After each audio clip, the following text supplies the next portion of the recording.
Le jour où le type d'origine immigrée discute directement avec le mec du Front National, ça se passe beaucoup mieux que quand il y a un manipulateur trotskiste qui fait la médiation. Est-ce qu'en France, on peut dire que, allez, chacun a fait un peu un pas. Alors bon, je vais dire, voilà, les gens, je me prends en exemple, mais il y en a des millions comme moi, c'est-à-dire venus, on va dire, aller de banlieue, le concept gauche-immigration, qui aujourd'hui peut aller parler justement à des gens du Front National. Oui, ça s'est fait. Ce qui était impossible il y a 15 ans. Je peux dire que j'ai quand même fait le boulot, ça fait 10 ans que je me tape des réunions publiques avec un tiers d'anciens gauchistes, un tiers de gens issus des quartiers et un tiers de mecs du front. Et je le dis, j'ai fait ce genre de réunion, j'y suis allé au Val-Fouré le faire, puis parfois avec juste ma bite et mon couteau. Parce que, je sais, tu vas dans les quartiers. Parce que de toute façon, je vais pas venir avec 15 mecs. Quand tu vas face à 400 mecs dans une cité, le mieux c'est de venir tout seul. Si tu viens avec 15 mecs, etc., pour faire le gros dur, c'est le meilleur moyen de te faire mettre à l'amende. Donc à des moments, je me disais, j'y vais tout seul. Parce que de toute façon, soit j'y vais pas, soit j'y vais. Et quand j'y allais, je remarquais, c'est que Malek Bouti, lui, se faisait porter pâle. J'ai eu des réunions publiques où on invitait moi et Malek Bouti, lui venait pas, parce qu'il savait qu'il risquait de se faire jeter des pierres. Moi, j'y allais, j'avais la manipulation de l'extrême gauche trotskiste qui essaie de me faire passer pour un facho pour que les mecs me pètent la gueule. J'arrivais à m'en sortir par ma discussion, et en général, c'était les manipulateurs trotskistes qui se barraient vite fait avant de se faire péter la gueule, parce que tout le monde avait compris que c'était des manipulateurs et des salopards. Et à la fin, ça passait pas trop mal, voilà, discussion honnête, frontale, voilà. Et j'ai constaté, moi, dans toutes ces réunions publiques que je fais depuis 10 ans, j'ai jamais eu une bagarre, jamais. C'est pas évident, hein.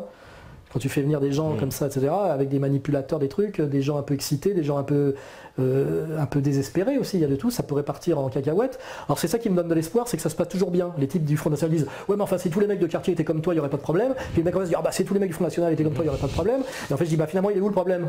Les médias, les manipulateurs politiques, le mensonge.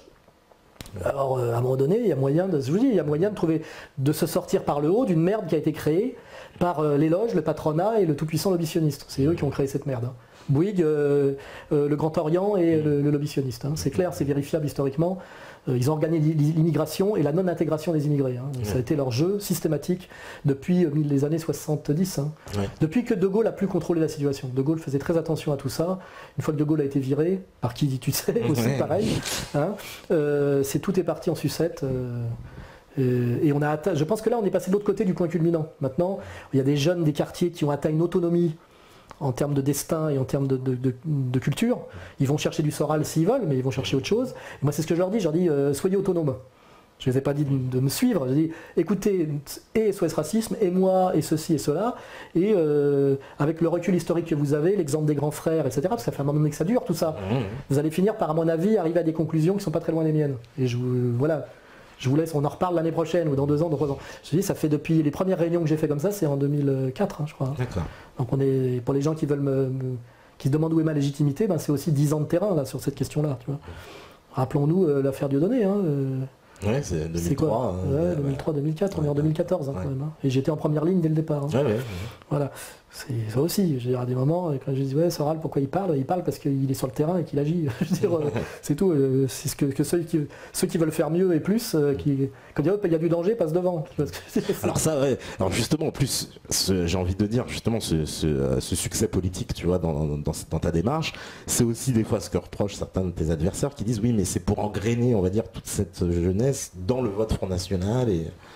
C'est l'espèce de rabatteur, voilà, comme ça qu'ils vont tenir. Et ce qu'il fait, Soral, il fait le rabatteur. C'est évident que par mon action, mon activité, certains jeunes issus des quartiers et certains Français de confession musulmane, etc., ont dû se mettre à voter Front National. C'est certain. Je ne leur ai jamais dit de le faire. Et je leur ai jamais dit d'ailleurs que c'était du sûr. J'espère que Marine, à un moment donné, on le voit par certaines déclarations, Philippot, etc., aura le respect de ces gens-là. Il y a toujours un risque dans un choix politique. Ce que j'ai toujours dit, moi, c'est que ce que je leur demandais politiquement, c'est d'arrêter de voter PS. J'ai dit à la limite, moi, le message que je disais, c'est à la limite, si je suis honnête avec vous et que je ne veux pas vous faire prendre de risques, etc., parce que je ne peux rien vous garantir en réalité. Marine Le Pen, c'est pas moi, et je suis même pas au front. Mais arrêtez de voter PS. Déjà, peut-être même ne votez plus, mais arrêtez de voter systématiquement PS. Vous avez servi de harkis, de tirailleurs sénégalais au PS pendant des années qui vous ont baisé la gueule de A à Z tout le temps. Et il n'y a pas plus sioniste que le Parti Socialiste, genre, sur le critère du sionisme. Je crois qu'il n'y a rien au-dessus. Enfin si, il y a l'UMP, Copé et Sarkozy qui est entièrement sioniste, mais il y a encore quelque chose d'autre que des sionistes dedans, 2-3 bourgeois catholiques, Fillon. Alors qu'au Parti Socialiste, il n'y a plus que des sionistes. Tous les cadres le sont. Tu vois. Et c'est ça qui me... Voilà, c'est ça que je dis. Si vous me posez la question, qu'est-ce que vous devez voter, je dis cesser de voter Parti Socialiste. Qui veut peut-être dire ne votez plus du tout. À la limite, je m'en fous que vous votiez pas Front National. Même moi, j'ai pas voté Front National la dernière fois, j'ai pas voté. Hein, je vous dis pourquoi, parce que dans la région où je suis, le candidat c'était Alliot. J'allais pas voter Alliot. Donc je suis pas allé voter, puis c'est tout. En plus j'étais à Paris, il fallait aller à Bayonne. J'ai jamais été un gros voteur, je suis pas démocrate, je vous le dis tout de suite. J'aime pas trop le pouvoir qui se prend par les urnes. Je suis plus pour le coup d'État et tout ça. D'accord. Mais t'es proche des idées de Chouard d'ailleurs aussi, démocratie. À la limite, dans un premier temps, on prend le pouvoir par la force, puis après on fait le tirage au sort. Parce que le tirage au sort, c'est pas les autres qui vont nous l'offrir. Donc pour pouvoir faire le tirage au sort, il faut d'abord faire une dictature. C'est vrai. Il faut d'abord faire un coup d'État. Il n'y a qu'un despote, ce qu'on appelle un despote éclairé, hein, qui peut imposer le tirage au sort. C'est le paradoxe que Chouard n'arrive pas à réaliser parce qu'il est trop gentil. C'est que jamais aucun acteur politique, par le jeu démocratique ou dans cette logique-là, n'amènera le tirage au sort, par définition. Valls ne fait pas tout ce qu'il fait pour offrir le pouvoir à une ménagère, tirée au hasard. Hein, toutes ces soumissions, ces mensonges, ces trahisons, ces allégeances, c'est des mecs qui ont soif de pouvoir. Les politiques sont des gens qui ont soif de pouvoir. Mais on peut imaginer un type qui prend le pouvoir à un moment donné, qui pour faire œuvre populaire et patriotique, parce que c'est un despote éclairé, c'est une catégorie très importante dans l'histoire, le despote éclairé. C'est l'histoire du gaullisme, c'est l'histoire du bonapartisme, hein, c'est tout ça. C'est celui qui prend le pouvoir par la force, mais qui, par sa politique, défend l'intérêt supérieur du peuple. C'est souvent, pour défendre l'intérêt supérieur du peuple, il faut bien autre chose que la démocratie.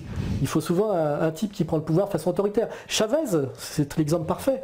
C'est un militaire nationaliste et socialiste, il est national-socialiste, il n'y a aucun doute pour moi, mais ça n'a rien à voir avec le socialisme allemand.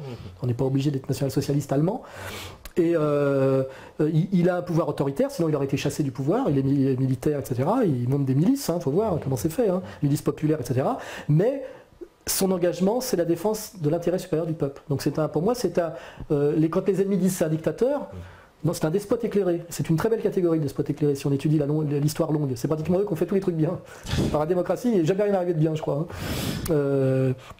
Voilà. Donc à la limite, il faudrait qu'il y ait un despote éclairé qui prenne le pouvoir par la force, et après disent maintenant, pour qu'on ait un âge d'or et une vraie défense du peuple, je vais imposer, moi, puisque j'ai pris le contrôle de l'appareil d'État, de l'armée et de l'économie, je vais imposer le tirage au sort. C'est comme ça que ça pourrait se passer. C'est ça que je réponds à Chouard. Oui, parce qu'on lui demande souvent, Chouard, comment arriver à ce résultat là-bas. Il n'a pas la réponse. Là. Il faudrait que les gens soient plus gentils, c'est ça. Tous gentils comme lui. Si tous les gens étaient sympas comme Chouard, qui est le mec sans doute le plus gentil et le plus honnête que j'ai rencontré avec Marion Sigaud, c'est un mec qui est tellement gentil qu'il ne comprend pas qu'il y a des gens qui le sont beaucoup moins. Et qu'en politique, c'est plutôt un monde de méchants. Voilà. Et que voilà, donc il n'y aura pas le tirage au sort, n'arrivera pas comme ça, comme par une opération du Saint-Esprit. C'est-à-dire qu'il faudra d'abord que je prenne moi le pouvoir pour qu'après il y ait le tirage au sort. Là, tu vas encore susciter des interrogations. Alors, on me demande, c'est vrai, oui, Alain a-t-il des nouvelles de Boulefcade, toujours à faire le planton? C'est Rénuit qui nous demande ça. C'est vrai que Alors Boulefcade, c'est chiant, c'est déjà à un moment donné, on m'appelle, on me dit il faut aider un type qui est tout seul, et qui souffre, qui rame, etc. Je regarde qui c'est, je vois que le combat a l'air légitime, et le mec, et donc je dis je vais l'aider parce que j'ai une petite notoriété, etc. Donc je vais l'aider. Ce que j'ai fait pour Boulefcade, c'est d'abord Jovanovic qui l'a aidé. Après, la fille de Boulefcade m'a appelé, je crois, elle m'a dit est-ce que vous pouvez l'aider, il est au bord du suicide, etc. J'y suis allé, donc ça consistait à aller le voir devant sa banque, faire une photo avec lui, le mettre sur internet. Après, je l'ai fait nommer à la cérémonie des quenelles, donc pour lui donner une notoriété, pour qu'il puisse continuer son combat. Et puis à un moment donné, ça a basculé, il s'est dit tiens, Soral, je le tiens. Donc il n'arrêtait pas de m'appeler pour me demander de l'argent. Ma carte bleue est en panne, machin, faut que je paye l'hôtel, donc là à un moment donné je suis pas une vache à lait. Et puis j'ai besoin de tes militants, et puis après je le présente à Farida Belgoul, elle essaie de monter un truc avec lui. Il se comporte très très mal, il fait n'importe quoi, elle se rend compte qu'il triche, il ment, etc. Et puis à un moment donné, quand il veut faire son tour de France, je dis on va relayer son tour de France à minima, donc je mets sur le site qu'il fait son tour de France, et il veut que Égalité Réconciliation se mette à son service dans chaque ville. J'ai attendez, Égalité Réconciliation peut défendre le combat de Boulefcade comme beaucoup d'autres combats, je ne vais pas mettre mon organisation à ton service. Et là, il se met à m'insulter, à me rentrer dans la gueule, à se faire manipuler par des gauchistes, à mon avis, à se faire retourner. Je sais qu'il a été convoqué par les flics. Il y a eu des trucs bizarres, à mon avis, il a été retourné.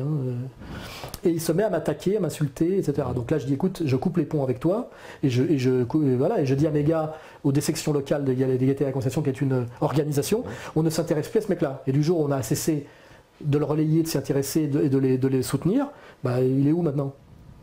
Il a disparu. C'est un mec qui m'a déclaré la guerre très injustement et très malhonnêtement, que j'avais aidé, et puis j'ai cessé de l'aider. Et puis évidemment, quand on sait qu'en ER cesse d'aider un mec comme ça, les gens qui l'ont pris en main contre moi, parce qu'à un moment donné, il a vraiment été pris en main pour me faire chier. Ils l'ont lâché aussi. Et j'ai déjà connu ça avec d'autres. Ça, c'est malheureusement... Il y a des vicieux, souvent des types des gauchistes qui se disent tiens, comment on pourrait aller foutre la merde, ce mec là a l'air un peu fragile, un peu mégalomane, un peu manipulable, et puis moi quand on me trahit je m'énerve. Donc à un moment j'ai dit ce mec là finalement est un ancien marchand de voitures volées, garagiste, et finalement il a une mentalité de marchand de voitures volées. Et c'est d'ailleurs ce qui m'a été rapporté par les gens de son patelin, et c'est allé tellement loin qu'à la fin les gens m'ont envoyé effectivement la photo de sa maison. Ah oui, la photo, oui. Et j'ai découvert qu'il avait une baraque magnifique avec jardin parfaitement entretenu, alors que je croyais qu'il dormait pratiquement, que si je lui filais pas d'oseille, il dormait dans la rue. Vous voyez, il mentait, tapait du pognon à tout le monde. Et nous en plus on a édité un t-shirt pour lui, dont on lui donnait l'argent, donc on lui a donné plus de 2000 €. On a essayé de monter une aide, donc on lui a au moins filé 2000 €. D'accord. Ah oui, l'histoire des t-shirts, c'est vrai. Qui a filé, et il a menti en disant qu'on lui avait pas donné l'argent. On ne pas donné d'argent, oui. Ouais, on lui a fait signer les paplards. Donc pour ceux qui douteraient, on a nous les papiers où il a signé qu'il avait reçu l'argent, etc. Et puis après on a arrêté de vendre des t-shirts parce que trop c'est trop. Il faut arrêter de nous. Le mec, et en fait on s'est rendu compte que le mec mentait beaucoup, il était assez malhonnête finalement. Et menteur malhonnête et pris en main par des salopards pour m'emmerder. C'est arrivé plusieurs fois dans l'histoire de la dissidence. Où des gens sont repris en main. Ils ont essayé de faire ça avec la veuve de M. Bourarache. À un moment donné, elle s'est fait approcher par des manipulateurs pour la retourner contre moi. Alors que nous avons fait une collecte pour elle et nous lui avons remis 10 000 €. Qui a donné 10 000 € d'autres que nous, madame, et nous l'avons présenté à un cabinet d'avocats qui a accepté de la défendre gratuitement. Donc personne n'a fait pour elle plus que moi. Et à un moment donné, ils ont quand même essayé de la manipuler contre moi. Bon, depuis, elle m'a envoyé un mot en me disant je suis désolé, j'ai été manipulé par une ordure dont je ne citerai même pas le nom, mais qui est un voleur, un indicateur de police, une petite ordure, que j'avais crevé parce qu'en plus, sous pseudo, il draguait sur Badou. En plus, il était gay. Il se présentait comme musulman de combat, mais en plus, il draguait en tant qu'homosexuel sur Badou. Il travaillait pour les flics et il avait un certain nombre de casseroles qui consistaient à se mettre en ménage avec des femmes issues de l'immigration binationale et de leur vider leur compte en banque. Je vais même pas dire son nom à cette ordure. Mais Madame Madame Bourarache a des témoignages sur lui. Elle s'est même proposé de me les donner pour que je l'attaque et que je le médiatise, mais je veux même pas le médiatiser et l'attaquer. C'est une merde et qui reste. Je veux même plus citer son nom. Parce qu'il a échoué dans toutes ses manipulations. Mais par contre, c'était bien un indicateur de police et une ordure. Et ça, malheureusement, dans la dissidence, il y a des gens fragiles, il y a des gens manipulables. Et très souvent, pour m'attaquer, on est allé manipuler des gens qui avaient un lien avec moi pour les retourner contre moi. Et c'est vrai que ça fait mal. Les gens comprennent pas pourquoi je m'énerve des fois, parce que ça fait très mal d'un point de vue humain et moral de se faire cracher à la gueule par des gens que vous avez aidés honnêtement et que vous êtes le seul à avoir aidé et qui vous doivent beaucoup en réalité. Je pense que Boulevka doit s'en rendre compte aujourd'hui parce que là tu me poses la question, qu'est-ce qu'il est devenu dès lors qu'il n'y a plus égalité et réconciliation derrière lui pour le sécuriser, l'accompagner, etc. et lui donner des sous. Et ben les gens qui l'ont manipulé contre moi l'ont lâché en race campagne aussi. Parce que c'est ça le problème. C'est ça le problème, c'est que ces manipulateurs-là, dès que vous avez fait le tapin et que vous avez fait le sale boulot, ils vous larguent et vous vous retrouvez tout seul. Alors il y a l'affaire aussi Amen Mouelek. Qu'est-ce qui se passe ? Je ne veux même pas en parler, je demanderai à Dieudonné là. C'est au-delà de tout là. Parce que bon, il s'est quand même fait sa promo un peu sur toi, en faisant des vidéos sur toi. Bon, moi, il me conspue aussi, je te rassure, je suis. C'est bon signe, quand Ahmed Molek te crache à la gueule, ça veut dire que t'es dans le monde, t'es dans le vrai, dans le juste. Ça, faut plutôt demander à Dieudonné. C'était un mec de l'entourage de Dieudonné qui a cru peut-être, comme beaucoup de gens, qu'en étant dans l'entourage de Dieudonné, il allait bénéficier de l'aura de Dieudonné et de sa manne économique. Et puis à un moment donné, quand vous êtes dans l'entourage de Dieudonné comme dans l'entourage de Soral, si vous faites rien d'autre que d'être dans l'entourage, vous êtes diabolisé. Et donc à la fin, vous êtes juste un mec cramé, quoi. Et si vous n'êtes pas capable de faire quelque chose, de produire quelque chose par vous-même ou de servir à quelque chose, d'avoir un savoir-faire quelque chose, au bout d'un moment, vous avez bénéficié de la médiation de Dieudonné, et puis vous avez tous les effets pervers.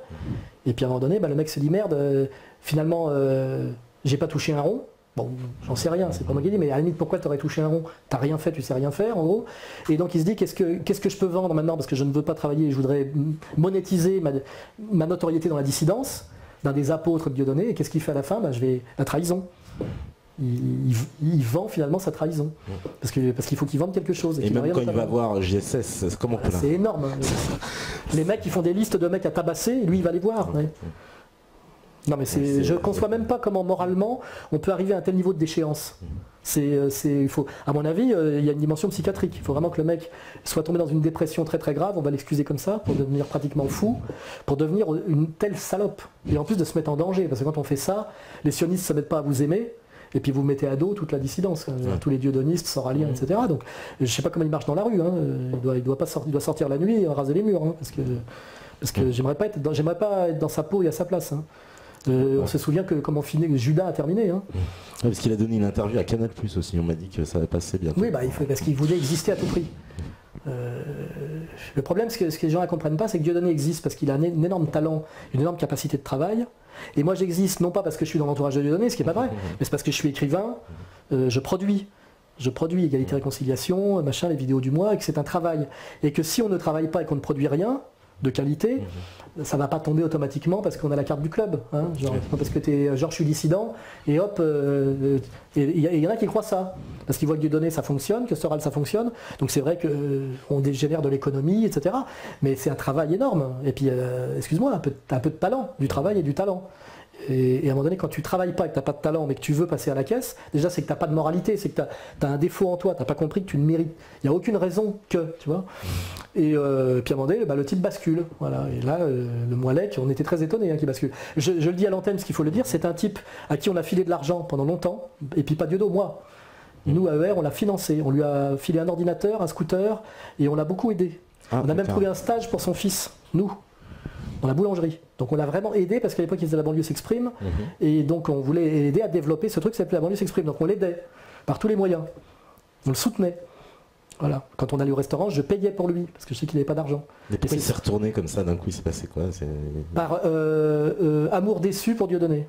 C'est tout. Voilà, je te dis, ça sera Dieudonné de raconter la psychanalyse du truc, mais il était dans l'entourage de Dieudonné, très proche.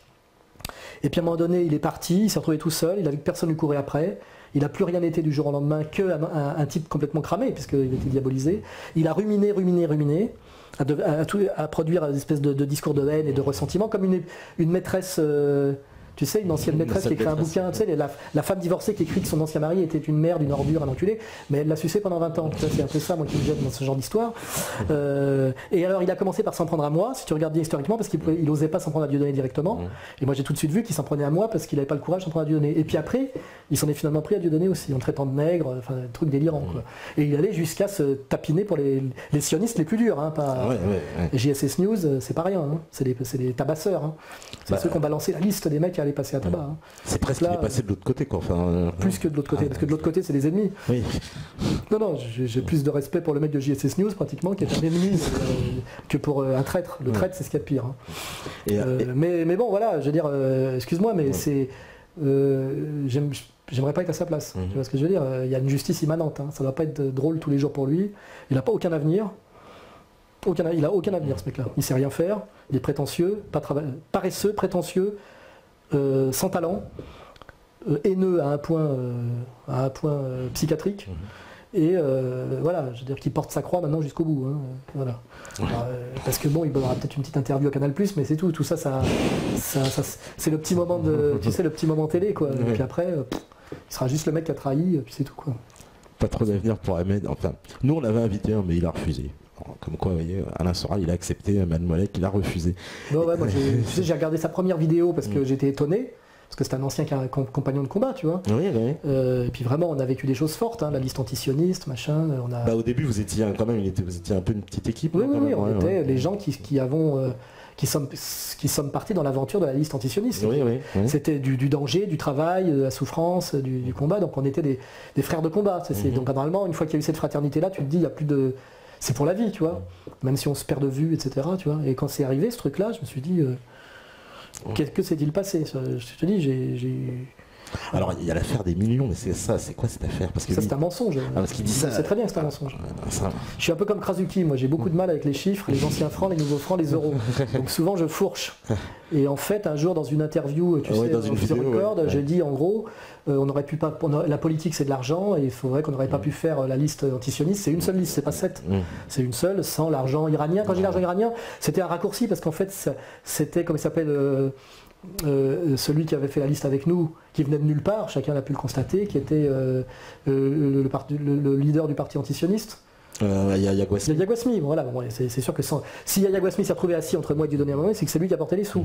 Et je dis les Iraniens, non, c'est un Français chiite qui défend d'une manière ou d'une autre les intérêts iraniens en France. Je ne sais pas quel est son lien avec l'Iran, mais quand je dis c'est l'argent des Iraniens, c'était Yahya Gouasmi, je voulais dire. Hein, voilà, pour moi c'était... Et en fait, au lieu de dire 300 000 euros, je dis 3 millions, parce que je me gourre. Je suis en fin de soirée, à table, souvent je me trompe sur les chiffres. Hein. Et l'autre, il sait très bien la réalité des choses, Ahmed Moallek. Et il se sert de ça pour foutre la merde. C'est un menteur, c'est une salope. Parce qu'il sait très bien qu'on n'a rien touché. C'est pour ça qu'il dit, je sais pas, moi j'ai pas vu 3 millions. Oui, mais personne n'a rien touché dans cette histoire. Imaginez bien que s'il y avait eu de l'argent sale qui avait circulé, une liste comme ça qui a été passée au crible du ministère de l'Intérieur, machin, etc. Si j'avais touché le moindre centime de l'Iran à un moment donné, j'étais gravement dans la merde. Hein, voilà. Et je le dis, la seule chose que j'ai jamais touché de l'Iran, c'est 1 kilo de pistache. Pour des interventions à la radio francophone iranienne. Un jour, il m'a offert 1 kilo de pistache. Très bonne et je les ai mangées. Mais quand Ahmed Moallek dit ça, il ment, il le sait ouvertement, c'est pour foutre la merde. Il est en train de dire, vous n'avez plus voulu de moi, alors qu'en fait, il est parti et on a oublié de le retenir, parce qu'on n'a même pas vu partir, parce qu'il ne servait plus à rien depuis longtemps. Et il a dit, j'ai peut-être pas de capacité de travail, mais j'ai une capacité de nuisance. Tu sais, quand les mecs ont... C'est-à-dire, à un moment donné, qu'est-ce qu'un mec a à vendre? S'il n'a rien à vendre de positif, il dit j'ai une capacité de nuisance. Je peux balancer des mensonges ou des demi-mensonges crédibles parce que j'ai été dans... D'ailleurs il a commencé comme ça, il a dit si je voulais parler, si je voulais me mettre à parler, je pourrais dire des trucs. En fait il n'avait rien à dire réellement. Parce qu'à la fin, pour ceux qui connaissent l'Amador, il vendait les t-shirts à l'Amador. Il n'était pas dans le premier cercle en réalité parce que pour des raisons que je ne dirais pas, parce que ça a Dieu donné de les dire, il avait été mis un peu sur la touche. Je dirais pas que c'est parce qu'il tapait dans la caisse et parce qu'il essayait de baiser la femme du patron. Je ne le dirais pas. Mais ça légitime aussi qu'il était évincé. Ce qui vous situe aussi la morale du bonhomme. Hein. Bon bah d'accord. Il y a un autre associé juste. Je veux dire, une salope, c'est une salope. Hein. Je veux dire, une ordure, c'est une ordure. Un traître, c'est un traître. Et en général, quand tu es un traître et une salope, tu as la psychologie du traître et de la salope. Hein. Donc voilà. Mais il y en a un autre aussi qu'on voit souvent un peu se répandre et qui était un peu de l'ancienne équipe, c'est Marc Georges. Alors Marc Georges, c'est mon Moallek à moi. Voilà, c'est ton Moallek. Ouais, c'est moins pire parce qu'il n'est pas allé il n'est pas allé aussi loin. Ouais. Bon, il critique quand même, on le voit, il est un peu... Marc Georges, c'était mon bras droit, le numéro 2 de l'organisation. Il a cru à un moment donné qu'il pouvait me piquer la place et me remplacer et me putcher. Voilà. Parce qu'il estimait que à un moment donné, que c'est lui qui avait la meilleure vision politique et qu'il était plus compétent que moi, plus intelligent que moi. Enfin, il a fait un peu ce qu'a voulu faire à un moment donné Maigret à Le Pen. Oui, d'accord. Il a perdu conscience de ce qu'il était. Et moi, quand j'ai vu qu'il voulait me putcher, j'ai été renseigné par des gens qu'il avait approché pour dire on va virer Soral et je vais devenir si tu marches avec moi tu seras numéro 2. Il a proposé ça à plusieurs types et donc comme je suis pas juste masochiste etc. Je l'ai viré quoi. Pour trahison puis c'est tout. Et en plus pour d'autres raisons qu'il n'était pas bon, il était très tchatch mais il bosse pas. Hein. Voilà, d'ailleurs depuis qu'il est plus là, ça marche du feu de Dieu. Hein. Avant ça bricolait. Hein. Le décollage de ER, c'est le moment où j'ai restructuré et que j'ai viré ce mec-là. Ça s'est mis à fonctionner vraiment. Parce qu'il a pris sa place un type qui s'appelle Julien, qui lui est une fusée à côté, quoi, qui fait ce que l'autre n'a jamais voulu ou pu faire. Quoi, tu vois. Et donc voilà, donc comme je l'ai viré, je lui ai dit bon bah on se sépare, c'est ER, c'est moi, tu pars. À la limite, il pouvait partir comme ça, mais il a voulu, pareil, me montrer sa capacité de nuisance. Donc il a inventé des salades, des saloperies sur moi. Et alors lui, pareil, il a inventé des mensonges à tout va. Et puis petit à petit, ces mensonges qu'il a proférés se sont retournés contre lui parce que les gens ont vu que finalement je continuais sur la même ligne, que j'avais renoncé à rien, que je m'étais couché sur aucun sujet. Et puis finalement, sa sphère d'influence a rétréci. Puis aujourd'hui, je pense qu'il est encore un peu sur Facebook. Voilà. On les entend plus trop. Mais... Oui, mais je veux dire, bon, voilà, c'est la vie. Hein, et puis, mais bon, oui, bon, c'est comme ça. Hein, je veux dire, tous ceux qui essayeront de faire ce qu'on fait vivront malheureusement les mêmes choses. Même Jésus, tout Jésus qu'il était, a eu Judas. Hein, donc, si Jésus a eu Judas. Je peux pas faire mieux que Jésus. Hein. Alors, avant la pause, on me dit juste une question. On me dit pourquoi ne relayiez-vous pas les propos d'Hassan Iqiyoussen et autres imams qualifiés d'imams de la République œuvrant pour l'islam de France de Nicolas Sarkozy? J'ai répondu déjà tout à l'heure. Non, sur Hassan Iqiyoussen. Oui, j'ai dit qu'on a failli faire plusieurs conférences ensemble et qu'il a annulé à chaque fois au dernier moment par peur. Ah bah voilà, mon Donc Hassan Iqiyoussen est trop trouillard pour que je relaye ces trucs. Parce qu'en réalité, il fait le dur, etc. Mais dès qu'il a un peu de pression, il se couche. Et je suis désolé, autant un Pierre Hillard dans un autre genre quand on l'invite au congrès de la dissidence, il vient, il accepte, enfin je veux dire, il se tient bien. Et Koussen s'est déballonné chaque fois qu'on lui a mis la pression. Je le dis, je suis là pour dire la vérité, moi. Et c'est pas arrivé une fois, on devait faire des conférences ensemble dans la région de Roubaix. Il a dit oui, et à chaque fois, il a annulé au dernier moment. Parce qu'il a des pressions politiques de la mairie, etc. Et donc voilà, il mérite pas que je le relaie, c'est un faux dur. Voilà. C'est tout. Eh ben, vous avez la réponse. On va faire la deuxième pause si la régie elle est prête, c'est parfait. Ben, on fait la deuxième pause et on revient juste après. À vous la régie. Ça y est, on est à l'antenne. Ils nous ont prévenu un peu. Limite. En tout cas. On dure jusqu'à minuit là? Oui, jusqu'à minuit, oui. Ah bon, parce qu'après, le carrosse se transforme en citrouille. Hein. Ah ouais, si tu pars avant, alors là, il y a. Non, Scandale, avalanche, mon Dieu. Là, Blasphème. Je vais balancer jusqu'au bout. Je vais faire des amis. Voilà, oui, tu t'es déjà fait pas mal d'amis. C'est vrai que ça c'est un plaisir, tu sais. Faire le contraire de ce qu'on appelle le renvoi d'ascenseur, qui est la règle du monde du spectacle. Du monde de ma sœur. Tu sais, je dis du bien de toi, tu dis du bien de moi, tu sais, on peut pas se saquer en réalité, mais c'est le renvoi d'ascenseur, ça s'appelle. Oui, parce que même ta sœur, bon, je sais pas si c'est peut-être un peu intime d'en parler, mais t'en avais déjà parlé, c'est vrai que c'est dur comme on l'a vu dans c'est dur à vivre, hein, quand elle te compare à Hitler alors que tu as déjà tout le lobby sur le dos, c'est pas rendre service, c'est sûr, mais on n'en parlera pas. Hein. D'accord, bah, pas de problème. Ça sera ma limite. Ce sera ta limite, il n'y a pas de problème. C'est familial, je gère. Pas de souci. On me demande justement, alors là, comme ça on va parler, on va s'éloigner de la France, on va parler un petit peu de Poutine, parce que c'est vrai qu'on me dit, tu connais les thèses de Pierre Hillard qui nous dit que Poutine... Non, mais ça c'est les thèses de Pierre Hillard sur lesquelles il est un peu revenu quand même. Hein. Ah, d'accord. Il faut regarder les conférences qu'on relaie systématiquement. Oui, bon, on en passe. Ouais. Là, il salue aujourd'hui les 2-3 quenelles que Poutine a glissé une nouvelle ordre mondiale. Ouais. À un moment donné, il avait l'hypothèse qu'il était totalement partie prenante. Et c'est pareil, tu produis des analyses en fonction de ce qui se passe. De ce qui se passe. Et parfois, des gens font des choses qui t'amènent à réviser ton jugement. C'est comme ça que ça fonctionne. C'est comme toi, je vais prendre un exemple. Les gens vous disent, vous dites qu'Hitler était antisioniste quand il a tendu la main au Moufti de Jérusalem et avec la SS bosniaque, et pourtant en 1933 il a beaucoup aidé par les sionistes avec l'accord de transfert, etc. Et ben je dis simplement, il faut toujours réfléchir historiquement et chronologiquement. Hitler a été sioniste en 1933 et très antisioniste en 1943, parce qu'entre les deux, il s'est passé des choses. Voilà, donc les positionnements changent. Vous voyez, il ne faut pas avoir de lecture essentialiste des gens. C'est ça la question. Donc Pierre Hillard, c'est un autre sujet. Je pense qu'à un moment donné, en fonction de ce que faisait Poutine, Medvedev, machin, etc., il en a déduit que Poutine faisait partie du gouvernement mondial. Moi, plutôt intuitivement, je pensais que non. Et j'étais pas d'accord avec lui là-dessus. Aujourd'hui, Hillard dit quelque chose d'un peu plus nuancé. Et Poutine a commis 2-3 actes hérétiques par rapport au nouvel ordre mondial qui aujourd'hui fait que le nouvel ordre mondial veut lui faire la peau quand même. Hein. Et ça se voit avec l'Ukraine, ça s'est vu avec plusieurs choses. Et comment dirais-je, Hillard en tient compte. Alors évidemment, si vous lisez un bouquin d'Hillard, vous regardez une conférence d'Hillard il y a 3 ans, vous dites Hillard dit ça. Mais Hillard disait ça il y a 3 ans, c'est à un moment donné. Le vrai danger, j'insiste là-dessus, c'est de faire de l'essentialisme et sortir de la réalité chronologique. Les gens disent des choses et écrivent des choses à un temps donné. Moi, j'interviens dans le débat politique depuis 1984. J'ai changé sur certains sujets.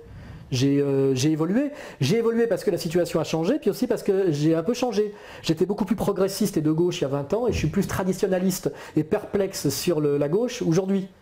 Mais ça ne veut pas dire que j'ai triché, renié ou menti ou que je me suis trompé.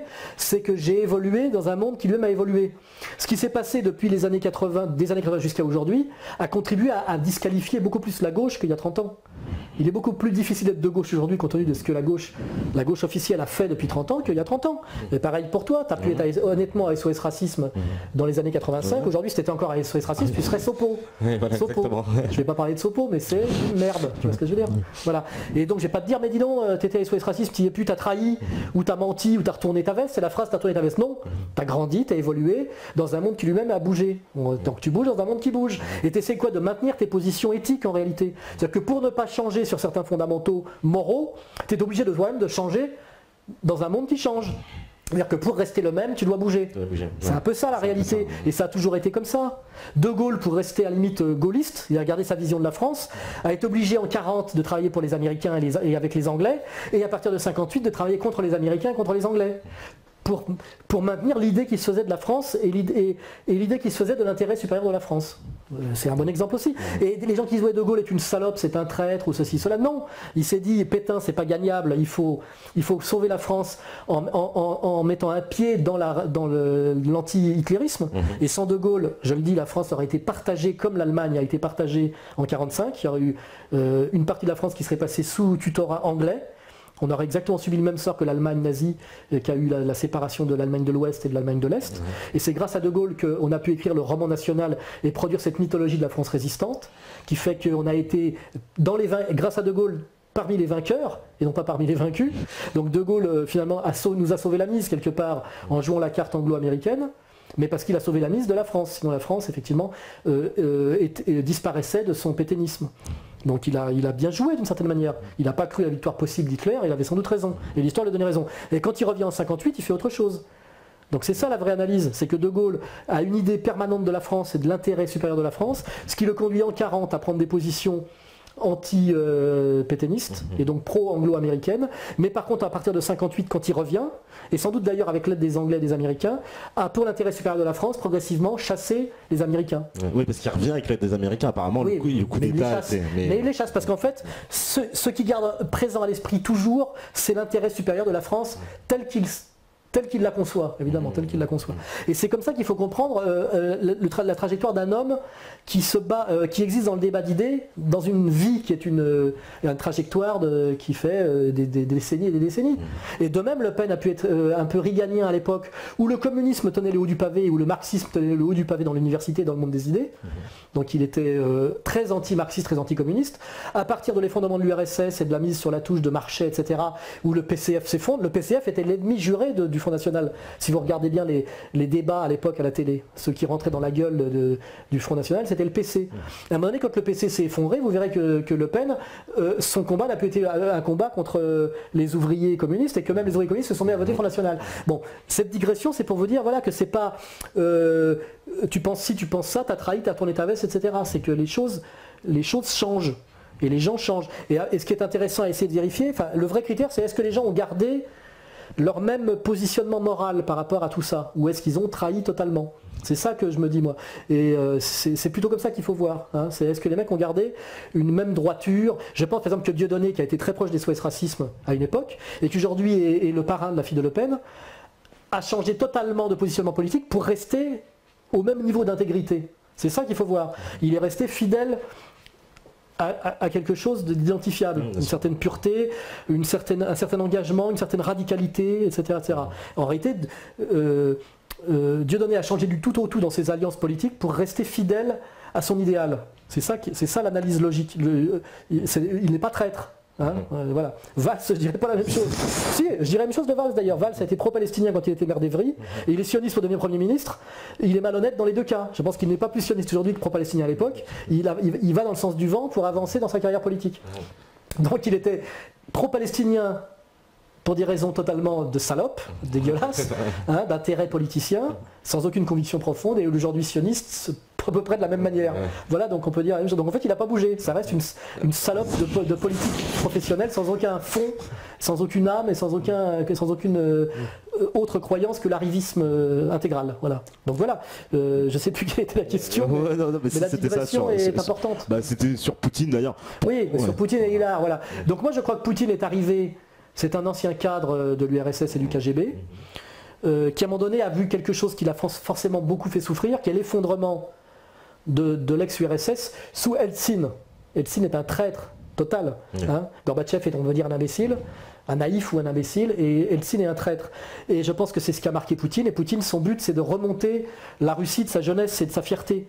C'est cette puissance. On sent qu'il veut ressusciter un peu la grandeur. Il était fier d'être russe, et c'est son combat. C'est un patriote russe, et il se bat pour rétablir la grandeur de la Russie. Hein, voilà. Et de ce point de vue-là, je le trouve totalement respectable. Hein. D'ailleurs, on nous demande si est-ce que l'intérêt de la France, alors ça c'est ce que pense aussi, je sais que Pierre-Yves Rougiron aussi en avait parlé, c'est de s'allier justement avec la Russie pour prendre à revers l'Allemagne. Enfin lui, il parle en termes stratégiques. Oui, l'Allemagne, quelle Allemagne? Parce que je pense qu'il y a plusieurs Allemagnes. Il y a des Allemands qui rêveraient de collaborer avec la Russie et qui Schröder était pour ça. Il y a Merkel qui elle est passée parce qu'elle est plus soumise à l'atlantisme. Il n'y a pas qu'une Allemagne. Hein. Il y a plusieurs Allemagnes. Ce qui est sûr, c'est que l'Empire fait tout pour que l'Allemagne reste dans le camp atlantiste et que le pouvoir politique allemand, c'est les atlantistes qui l'ont. Mais il y a une Allemagne pro-russe, c'est évident, il y a une Allemagne anti-atlantiste aussi, il ne faut pas rêver. Hein. Et donc, il ne faut pas avoir non plus des visions trop catholiques. C'est comme il n'y a pas qu'une France. Il y a une France de la soumission totale à l'atlantisme et au sionisme, et puis il y a une France qui aimerait renaître sur une ligne soit néo-gaulliste, soit le péniste, qui n'est pas tout à fait la même. Hein. Donc il y a plusieurs France aussi. Hein. Voilà. Le problème, c'est qui est au pouvoir en ce moment. Quel est le clan qui a le pouvoir? C'est ça qu'il faut voir. Et voilà. Et moi, j'ai un grand respect pour Poutine, parce que d'abord, je pense que la résistance à l'Empire passe par Poutine, c'est évident. Ouais. Et que le salut de la France passe aussi à un moment donné par Poutine. C'est-à-dire que si demain on veut se révolter contre le mondialisme, on pourra le faire si en France on atteint une certaine masse critique, mais quand on le fera, il faudra que Poutine empêche les Américains de nous botter le cul. Hein, exactement comme Poutine a empêché l'Empire de détruire la Syrie d'Assad. Vous voyez, c'est un peu pareil. Donc on a besoin que Poutine soit Poutine pour mener un combat d'indépendance de la France. Et moi, quand j'ai des admirations pour des politiques, c'est toujours en pensant à ce qui est bon pour la France. C'est ça qu'il faut comprendre. C'est ce que j'expliquais un jour notamment à Golnisch, qui était très anti-soviétique. Et il était anti-soviétique parce qu'il était, il était sensible à la souffrance du peuple russe par rapport à une certaine dictature stalinienne. Mais moi je dis en tant que Français, l'intérêt supérieur de la France, c'était qu'il y ait deux empires, l'empire soviétique et l'empire américain. Et donc moi je pense à l'intérêt supérieur de la France et du peuple français, et l'intérêt supérieur du peuple français n'était pas l'effondrement de l'URSS.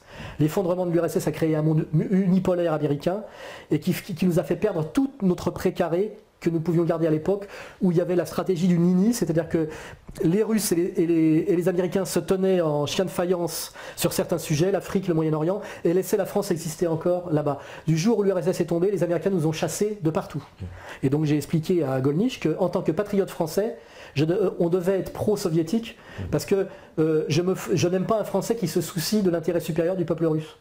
Ça n'a aucun sens. Poutine ne se soucie pas de l'intérêt supérieur du peuple français. Il n'y a que Bernard-Henri Lévy qui se soucie du pur intérieur de l'intérêt supérieur de tous les peuples en apparence, mais en réalité il ne se soucie que d'intérêt supérieur des élites juives, et même pas du peuple juif, si on analyse profondément, hein, parce qu'il fait partie des élites juives et qu'il n'y a que ça qui l'intéresse. Voilà. Et moi, en tant que défenseur des intérêts supérieurs du peuple français, je produis une analyse complexe et je me dis, il faut Poutine, il faut le Venezuela de Chavez, il faut l'Iran d'Ahmadinejad ou l'Iran actuel, il faut des résistances à l'unipolarité pour créer un contrepoids multipolaire, et ça passe par des alliances, et le noyau dur c'est la puissance économique chinoise avec la puissance diplomatico-militaire russe, et avec certains points d'appui, le Venezuela en Amérique latine, l'Iran dans le monde du Moyen-Orient, etc., etc., peut-être même la Corée du Nord, parce que tout ça nous permettra peut-être un jour d'exister, enfin la France, de se sortir un peu de la chape de plomb impériale américano-sioniste. Voilà. Et ça, j'ai beau l'expliquer, il y a des gens qui ne comprennent pas bien. Ils disent ouais quand même, Staline, il a tué beaucoup de monde. Je dis, combien il a tué de Français, Staline? Il nous a jamais rien fait, Staline. Excusez-moi, c'est peut-être brutal, mais c'est comme ça qu'on doit réfléchir quand on est patriote. Tu te soucies de ton peuple. Tous les gens qui se soucient de tous les des peuples, du moment qu'ils sont loin et que c'est pas le leur, sont toujours des emmerdeurs et des escrocs. Sont les fouteux. J'aime pas ce genre de gens, moi. Un peu comme disait, c'était Adrien Abosi ici, il nous disait, oui, celui qui dit je suis partout chez moi, c'est un nouveau colon, quoi. Oui, bien sûr, oui. Et puis le mec qui se soucie de la souffrance du peuple birman alors qu'il est breton, je lui dis occupe-toi déjà de la souffrance des Bretons. Je veux dire, en général, c'est louche. Hein, moi je suis modeste de ce point de vue-là. Ce qui m'intéresse, c'est les Français, parce que je les côtoie, je sais qui c'est, que j'en suis un. Moi je dis s'ils souffrent en Birmanie, que les Birmans se démerdent. Enfin je veux dire, vive la résistance birmane. Mais je vois pourquoi d'un seul coup, comme Bernard-Henri Lévy, je devais avoir mon avis sur la résistance birmane, mon avis sur la résistance irakienne, mon avis sur ceci, mon avis sur cela, ou comme Tariq Ramadan d'ailleurs, qui a un avis sur tout. À un moment donné, je dis attends, finalement t'es quoi? T'es un citoyen suisse, payé par les Anglais, enfin employé par les Anglais, payé par les Qataris, et qui donne ton avis sur les musulmans de France. Je veux dire, ça te regarde pas, tu vis pas en France. Laisse les musulmans de France réfléchir à ce qui est bon pour eux, ils sont là. Toi, tu ne connais de la France que les aéroports. C'est ce que je lui ai dit un jour. Hein. Je dis, pour moi, tu n'es pas un musulman, tu es un bourgeois internationaliste. Et en tant que bourgeois internationaliste, tu es beaucoup plus proche de Bernard-Henri Lévy en réalité que du musulman de base que moi je fréquente. Tu vois. C'est objectif, c'est vrai. Tu vois. Et c'est vrai on parle d'où on est. Tu vois ce que je veux dire, on ne transcende pas sa condition. Hein, quand tu n'es pas impliqué dans rien, ton avis est un avis purement esthétique. C'est pour ça que j'en ai rien à branler de ce que dit Bernard-Henri Lévy, et pas grand-chose à ce que pense, comment il s'appelle Ramadan. Oui, machin, j'ai oublié son nom là du coup. Notre ami Tariq Ramadan sur la France, l'islam, le Front National, l'immigration, etc. Ça le regarde pas. Je veux dire, il donne son avis sur des sujets qui ne le touchent à aucun moment. Je veux dire, moi, j'ai l'honnêteté et la modestie de dire que je parle de ce qui me touche, de ce dans quoi je suis impliqué, je dirais, physiquement. Hein, voilà. La France, oui, c'est mon problème. Je vis en France, je paye mes impôts en France, je me prends dans la gueule l'oppression de l'appareil d'État français, etc. etc. Hein. Je ne donne pas de leçons aux Américains, je ne donne pas de leçons aux Russes. Voilà. Et quand je prends un positionnement sur la question russe, sur la question américaine, c'est par rapport aux intérêts supérieurs de la France, toujours. Vous verrez bien. Et justement, est-ce que tu penses, puisqu'on a les intérêts supérieurs de la France, sur le problème de la France-Afrique et de nos relations, on va dire, avec les pays d'Afrique, qui sont basés quand même sur un rapport de domination coloniale, hérité évidemment de la période coloniale, mais qu'on a transformé. Indéniablement, oui. Voilà. Est-ce que justement, il ne faut pas juste aussi de ce côté-là aller complètement rénover nos relations avec tous ces pays, parce que... De toute façon, on sera obligé à un moment donné. Hein. De toute façon, là, en ce moment, la question, c'est pas le passé un peu honteux ou douloureux du néocolonialisme et du post-colonialisme de l'époque très perverse de ce point de vue-là, de la décolonisation, qui a été une autre approche bien plus rentable de l'exploitation. Hein, il faut le comprendre. La colonisation, ça coûte cher, en réalité. Parce qu'il faut une continuité territoriale, une présence militaire, il faut créer des routes, des hôpitaux, des machins. La décolonisation, c'est les intérêts économiques et rien d'autre. C'est plus pratique en plus. Ah oui, c'est plus rentable. C'est plus rentable, plus rentable quand tu fais un calcul. Exactement comme les Américains se sont rendus compte que le salariat était plus rentable que l'esclavage. Ah oui, bien sûr. Parce que l'esclave, tu es obligé de le nourrir et de le loger gratuitement. Et quand il devient travailleur libre à Chicago, et qu'avant il était esclave dans les plantations du Sud, eh ben, il faut qu'il paye son loyer et puis qu'il se bouffe, qu'il se prenne le chômage et la concurrence. Tu vois, ça c'est pas moi qui le dis. Tu lis Iceberg Slim. Hein, qui explique bien dans Mama Black Widow. Hein. Voilà, il faut lire, tu vois. Et ça, c'est les paradoxes des belles idées et puis de la réalité pratique. Et soudain, derrière les belles idées, il y a une arnaque en termes de réalité pratique. Ça, c'est toute l'histoire de l'arnaque politique et des belles idées, dont les spécialistes sont comme par hasard tous nos manipulateurs là, cosmopolites. Ils sont toujours sur les belles idées. Donc le sujet, oui, sur l'Afrique, je disais aujourd'hui, le problème, c'est qu'on est en train de se faire nous chasser entièrement d'Afrique. La France-Afrique, si laide soit-elle, est en train de se faire entièrement virer par les Américains et les Israéliens. Sur l'affaire du Rwanda, quand on étudie l'affaire du Rwanda, c'est que ça. Hein. On a vu aussi les Américains et les Israéliens qui en nous Côte d'Ivoire des snipers israéliens. On nous fait faire le sale boulot. Les Israéliens et les Américains nous font faire le sale boulot pour qu'on se grille en Afrique et en plus ils nous virent. C'est-à-dire qu'on assume le coût militaire et on n'a même plus les avantages économiques. C'est eux qui passent derrière. Hein, voilà, donc la question aujourd'hui c'est, moi je suis désolé, plutôt que de tirer sur l'ambulance de la France-Afrique qui est en train de se péter la gueule, la question c'est qui en ce moment sont les acteurs majeurs en Afrique et nous on est en train de se faire virer de partout. Parce que même là où on est présent militairement. Parce qu'on est là pour faire le sale boulot et être détesté pour les 30 prochaines années. C'est ça. Et on ne recueillera pas les fruits économiques. Ouais, voilà, c'est-à-dire là, on est en train de la réalité de l'Afrique, c'est qu'aujourd'hui, on a les Chinois qui essayent de s'implanter en Afrique parce que c'est la réserve mondiale de matières premières et qu'ils ont un problème de matières premières forcément et qui réfléchissent avec beaucoup d'avance. Et viennent les contrer en Afrique les Américains et les Israéliens. Les Israéliens sont très présents en Afrique, présents en Afrique. Hein. Et que pour ça, les Israéliens qui sont les spécialistes de l'opération sous faux drapeau et de la diabolisation ad génocide, là, je sais pas quoi, dès qu'on entend le mot génocide, à mon avis, il y a les services israéliens derrière. Hein. Rwanda, machin, c'est toujours génocide, on sait que c'est leur spécialité. Hein, la gestion du droit de l'hommiste du génocide, du soi-disant génocide. Hein. Voilà. Et le dossier du Rwanda est très intéressant. Le Rwanda, c'est la diabolisation par Israël et par des traîtres qui sont les agents sionistes en France, c'est-à-dire Kouchner et toute la clique, de la présence française au Rwanda, pour qu'on perde notre influence sur le Congo et les matières premières du Congo, pour que les Américains et les Israéliens prennent la place. Hein.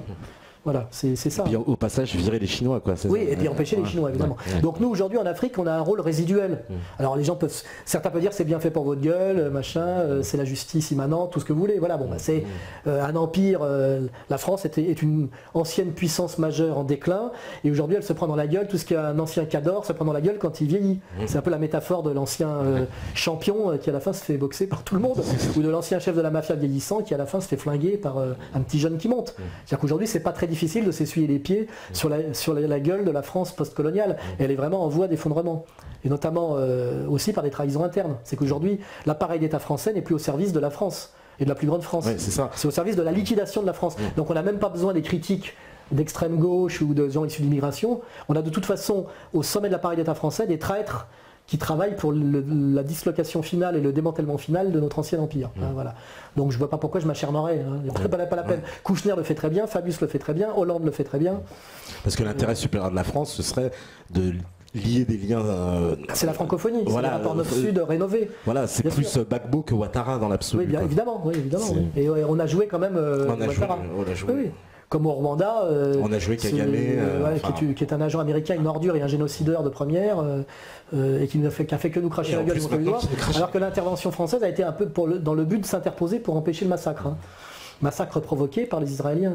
Oui, semble-t-il qu'il y avait même Blackwater dans le coup maintenant. Bien sûr, l'avion descendu, qui, pourquoi, etc. Jeter de l'huile sur le feu, armer des milices, machin, faire monter le bordel. C'est la spécialité de nos amis anglais, sionistes et américains. Hein. Et chez les Israéliens, ça remonte au sicaire, pour ceux qui s'intéressent. Allez sur Internet, regardez ce que c'est qu'un sicaire. Vous verrez que c'est une spécialité juive qui remonte à l'Antiquité. Hein. L'attentat sous faux drapeau. Oui, l'attentat sous faux. Ça remonte à un siècle avant Jésus-Christ. Hein. C'était déjà leur spécialité dans leur combat contre Rome. Ouais. Les sicaires, allez voir ça. Les sicaires. Vous allez vous instruire ce soir et vous verrez que c'est pas d'hier.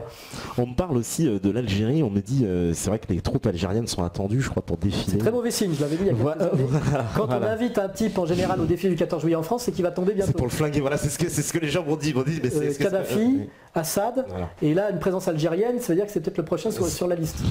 Je l'avais dit, mais souvent je suis prophète. Hein, quand même. Voilà. C'est de mauvais augure parce que la France et l'Algérie, c'est beaucoup plus et incomparable les liens que on peut même pas comparer avec la Libye ou la Syrie. Là, on serait touché directement s'il y avait un conflit entre que la France impliquée en tout cas dans une opération militaire contre l'Algérie. Déjà dans l'histoire du fils et tout ça, on sait très bien que derrière la poussée islamiste qui a failli renverser le régime, on va dire, laïque et social et socialiste, la dictature militaire laïque et socialiste algérienne, il y avait déjà les Américains. Donc, leur intérêt était quand même de nous chasser d'Algérie, en s'appuyant sur les islamistes. C'est pas d'hier que les Américains s'appuient sur les islamistes radicaux chaque fois qu'ils veulent nuire à nos anciennes relations avec le monde au sud de la Méditerranée. Hein. C'était déjà ça à l'époque. Ça n'empêche rien au fait qu'il y avait des tas de problèmes, etc. Mais